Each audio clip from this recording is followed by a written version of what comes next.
Apa perasaan anda setelah mencuba Yisang? Saya rasa happy. Ini adalah first experience saya. Terima kasih pada staff-staff yang bagi support untuk naikkan impian saya untuk buat Yisang.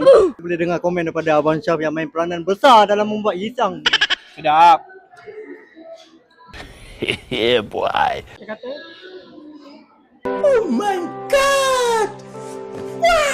Ada rezeki, next time kita buat plate yang lagi besar lagi. Mana tahu. 2026 Happy Chinese New Year. apa komen anda tentang Yisang? Apa? Apa komen anda tentang Yisang tadi? Memang meriah. Rasa pun sedap kan? Ni dah kali kelima tambah. Bagi saya meriah dan sangat fun dan seronok, tak terkata. Saya dah makan sampai dah perut kembung. Besok beranak lah rasanya ni.